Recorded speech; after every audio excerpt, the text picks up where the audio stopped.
Bienvenidos a una nueva inmersión. Esta vez nos metemos en un terreno donde las líneas se desdibujan un poco, ¿no? Ah, Vamos a hablar del choque entre la soberanía de los estados y mm, el poderío de las grandes corporaciones tecnológicas. Un tema fascinante sin duda, y para explorarlo en esta ocasión nos adentramos en el conflicto entre Elon Musk al mando de X antes Twitter y el Claro. Supremo Tribunal Federal de Brasil. Exacto. Un caso que, como veremos, tiene repercusiones mucho más allá de un simple desacuerdo, ¿no? Totalmente. Y para guiarnos en esta inmersión, Ah, vamos a usar como base el artículo Hacia la privatización de la soberanía, publicado en mayo de 2019. Lo interesante es que este artículo adelantó muchas de las tensiones que vemos hoy en día en este pulso entre Musk y Brasil. es que este caso, más allá de los detalles específicos, Sí, nos obliga a pensar cómo las grandes empresas tecnológicas están redefiniendo las reglas del juego a nivel global. totalmente. De acuerdo. Empecemos por el principio entonces. El 30 de agosto de 2024, el STF de Brasil toma una decisión drástica. ¿Te imaginabas algo así? Bloquear X en todo el país. Una medida extrema, sin duda. Sin duda. Y para entenderla, hay que comprender el contexto. Claro. El STF, liderado por el juez Alexandre de Moraes, le exigió a X que eliminara ciertas cuentas que según el tribunal estaban difundiendo desinformación sobre las elecciones de 2022. Ajá. ¿Ah? Ahí empieza la fricción, entonces Correcto. el STF buscando proteger la integridad del proceso electoral Sí, y más cuando resistiéndose a la orden. claro. ¿Hasta qué punto podemos hablar de una defensa de la libertad de expresión? ¿Y hasta qué punto entran en juego otro tipo de intereses? Bueno, el artículo plantea una idea bastante provocadora, ¿no? Ahora, Que Musk busca construir una suerte de estado paralelo donde las corporaciones operan con sus propias reglas, desafiando la autoridad de los estados nacionales. eso explicaría su constante cuestionamiento a las normas internacionales, ¿no? Sí, Especialmente en temas de moderación de contenido ajá, y desinformación. claro. Recordemos, por ejemplo, su polémica intervención en el tema del litio boliviano. En serio. Sí. Y En 2020, tras el golpe de Estado contra Evo Morales, sí. Musk insinuó en un tuit que podría intervenir para asegurar el acceso al litio crucial para las baterías de Tesla. ¿Qué dijo exactamente? Textualmente dijo, daremos golpe a quien queramos. Impresionante. ¿Te imaginas la reacción en Bolivia Un terremoto diplomático sin duda, y en la región? por supuesto. Claro. Musk, con una simple frase, demostró su disposición a desafiar la soberanía de un Estado. Volviendo a Brasil, el STF no se quedó de brazos cruzados. Impuso multas millonarias a X, Sí. congeló activos de la empresa en el país Ajá. e incluso involucró a Starlink, Mm, la empresa de Internet satelital de Musk, claro. en las sanciones. ¿Ves? Lo de Starlink es clave. Sí. El STF argumentó que a pesar de ser empresas formalmente independientes, Ajá. X y Starlink operaban como un grupo económico de facto, Un grupo económico de facto. bajo el control de Musk y con objetivos comerciales alineados. Entiendo, o sea, le pegaron un golpe directo al bolsillo. Pero, ¿qué significa exactamente eso de grupo económico de facto? Básicamente, que aunque en los papeles sean entidades separadas, en la práctica funcionan como una sola, compartiendo recursos, estrategias y, por supuesto, beneficios. Interesante.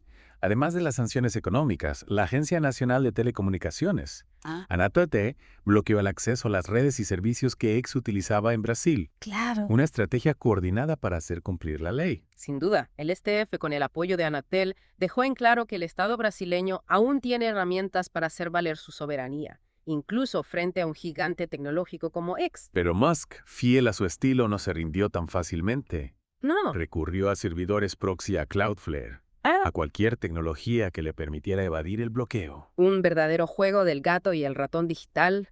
Más que utilizando su conocimiento técnico y su capacidad de innovación, buscaba desmantelar las barreras impuestas por el Estado. Increíble, increíble. Y Anatel, por orden del bloqueando cada nuevo intento. Ajá. Una batalla campal en el ciberespacio. ¿Cómo funcionaba exactamente esta estrategia de evasión? Bueno, los servidores proxy actúan como intermediarios, enmascarando la ubicación real del usuario. Imagínate un túnel que te permite navegar por Internet sin revelar tu punto de partida. Ya leo. En este caso, permitían a los usuarios en Brasil acceder a X como si estuvieran en otro país. Entiendo. ¿Y Cloudflare? ¿Qué rol juega en todo esto? Cloudflare es una empresa que ofrece servicios de seguridad y rendimiento web. Una de sus funciones es proteger sitios web de ataques de denegación de servicio, que básicamente inundan un sitio con tráfico para hacerlo colapsar. Claro. Musk utilizó Cloudflare para fortalecer la infraestructura de X y hacerla más resistente al bloqueo. O sea que no era solo una cuestión de bloquear un sitio web, sino de desmantelar una compleja red de tecnologías Exacto. diseñadas para eludir el bloqueo. Claro. Y este tira y afloja tecnológico nos lleva a una reflexión más profunda, ¿no? Sí. ¿Hasta qué punto los estados pueden controlar lo que sucede en un espacio virtual sin fronteras? Es una pregunta clave, porque este caso de X en Brasil no es un hecho aislado. Es un síntoma de un desafío global, Totalmente. la soberanía digital en la era de las plataformas globales. Exactamente. El artículo establece una comparación interesante con la situación que se vivió después de la Segunda Guerra Mundial. La Segunda Guerra Mundial. Sí. ¿Qué relación tiene con lo que estamos hablando? Bueno, después de la Segunda Guerra Mundial, con la creación de la ONU y el desarrollo del derecho internacional, se establecieron nuevos límites a la soberanía de los estados. Ajá, Se buscaba a toda costa evitar otro conflicto global. ya veo. O O sea que, así como la ONU limitó la soberanía de los estados en el ámbito internacional, ahora las plataformas digitales la están desafiando en el ciberespacio. Exactamente. Y esto genera tensiones muy fuertes. Claro. Por un lado, los estados tienen la obligación de proteger a sus ciudadanos, Sí, garantizar el cumplimiento de sus leyes y resguardar la democracia. pero por otro lado, las plataformas defienden la libertad de expresión, Claro. la libre circulación de información, Ah. la neutralidad de la red. Ese es el dilema. Encontrar un equilibrio no es fácil. Volviendo al caso de X en Brasil, el jefe argumentó que estaba protegiendo la integridad del proceso electoral, ¿Así? combatiendo la desinformación y defendiendo la democracia. Ajá. Mientras que Musk, por su parte, insistía en que el STF estaba censurando voces disidentes, Sí. convirtiéndose en un órgano autoritario. Dos visiones, dos narrativas que chocan de frente. En el medio, millones de usuarios brasileños que de repente se vieron sin acceso a X. El artículo menciona otros casos de bloqueo de plataformas en Brasil, Sí. como el de YouTube en 2007 y el de WhatsApp en 2015. ¿Qué nos dice esto sobre la postura de Brasil en este tema? Que el debate sobre soberanía digital no es nuevo en Brasil. Lo que sí es nuevo es la escala del desafío que representan estas plataformas globales. Claro, antes se bloqueaba un sitio web, una plataforma específica. Sí. Ahora estamos hablando de empresas que controlan gran parte del flujo de información, Ajá, de la comunicación, claro. del comercio online a nivel global. Y que, como decíamos antes, operan con un alto grado de autonomía, Sí. con sus propias reglas, mecanismos de control e incluso sistemas de justicia. Sistemas de justicia. ¿A qué te referís? Meta, la empresa dueña de Facebook e Instagram, tiene el Oversight Board, Ah, sí. un consejo independiente que revisa las decisiones de la empresa sobre moderación de contenido. Algunos lo llaman la Corte Suprema de Facebook. Increíble. Un estado dentro de otro estado. Esa es la imagen que se está configurando.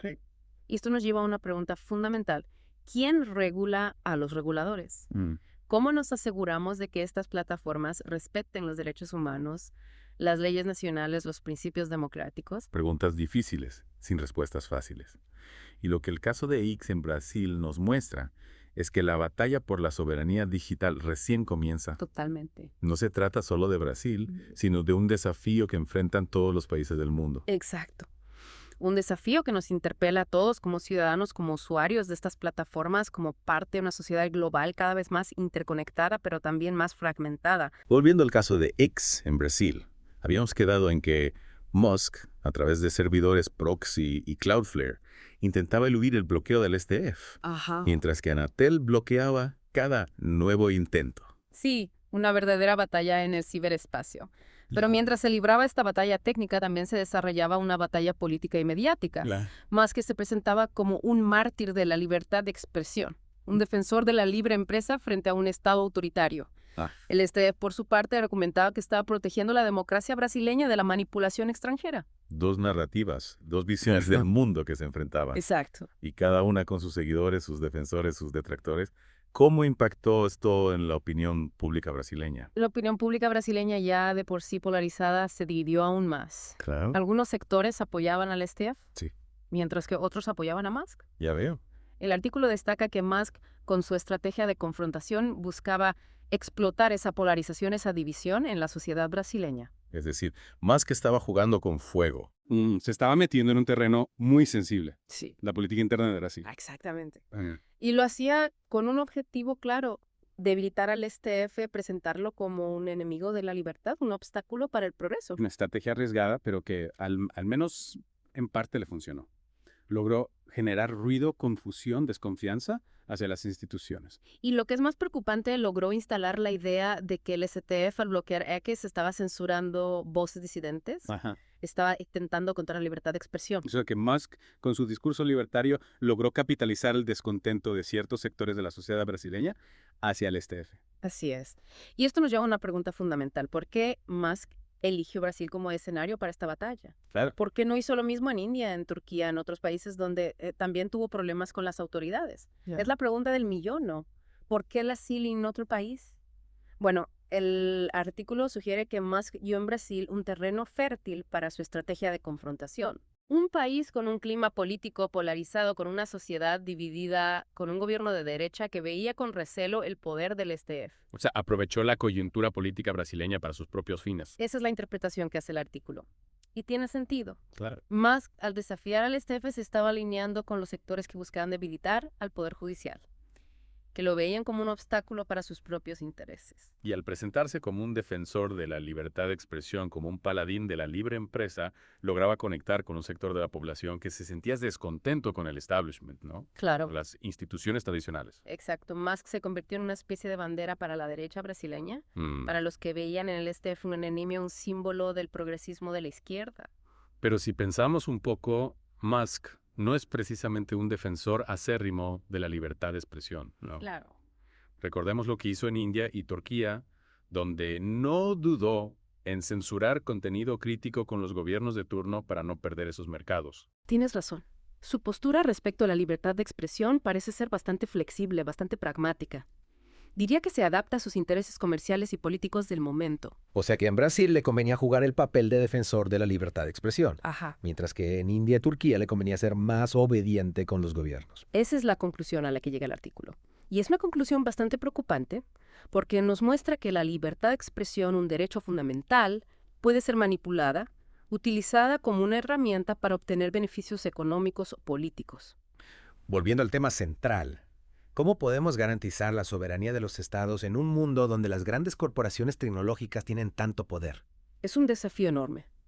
Estas empresas como Iki, Meta, Google operan en un espacio virtual sin fronteras, con sus propias reglas, con sus propios mecanismos de control, incluso con sus propios sistemas de justicia. Y además cuentan con recursos económicos casi limitados, una capacidad de influencia enorme sobre la opinión pública. Y una gran habilidad para adaptarse a los cambios, para evadir las regulaciones, para encontrar nuevas formas de ejercer su poder. Es como si estuviéramos frente a un nuevo tipo de actor geopolítico, ¿no? Con una capacidad de acción que trasciende las fronteras nacionales, que desafía los mecanismos tradicionales de control que ponen en jaque la soberanía de los estados. Un escenario complejo sin dudas, y lo que este caso nos muestra es que no hay soluciones fáciles, No. que la batalla por la soberanía digital recién comienza. Exacto. Y es una batalla que nos interpela a todos. A todos. A los gobiernos, a las instituciones, a la sociedad civil, a los usuarios de estas plataformas. Tenemos que encontrar nuevas formas de regular, de controlar, de limitar el poder de estas corporaciones sin afectar la libertad de expresión, sin caer en la censura, sin poner en riesgo los beneficios que Internet y las nuevas tecnologías nos ofrecen. Un desafío enorme pero inevitable. La era digital nos plantea nuevos dilemas, nuevas tensiones, nuevas formas de entender el poder, la soberanía, la democracia. Y tenemos que estar preparados para enfrentarlos. Totalmente de acuerdo. Este caso es una llamada de atención. Nos muestra que el mundo está cambiando a una velocidad vertiginosa y que las viejas estructuras, las viejas formas de pensar ya no son suficientes. Necesitamos nuevas ideas, nuevas estrategias, nuevas alianzas para construir un futuro digital más justo, más equitativo, más democrático. Un futuro donde la soberanía de los estados no se vea amenazada por el poder de las corporaciones tecnológicas, donde la libertad de expresión sea un derecho garantizado para todos y donde las nuevas tecnologías estén al servicio del progreso humano. Ese es el desafío. Y es un desafío que tenemos que asumir con responsabilidad, con inteligencia, con creatividad. No podemos permitir que el futuro digital sea moldeado solo por los intereses de unos pocos. Tenemos que ser protagonistas de este cambio. Tenemos que construir un futuro digital que beneficie a todos. Totalmente de acuerdo. Y con esto damos por concluida esta inmersión en geopolítica. Un tema complejo fascinante que nos deja con más preguntas que respuestas. Pero en definitiva, esa es la esencia de este podcast, ¿no? Sin duda. La idea es generar debate, reflexión, análisis crítico. No tenemos todas las respuestas, pero sí las preguntas. Y eso es lo que importa. Exacto. Los invitamos a seguirnos en nuestras redes sociales, a compartir sus comentarios, sus opiniones, sus dudas. Este es un espacio abierto al diálogo, al intercambio de ideas. Gracias por escuchar Geopolítica, un podcast de Enrique Aureli. No olvides compartirlo y apoyar nuestro trabajo. Hasta la próxima.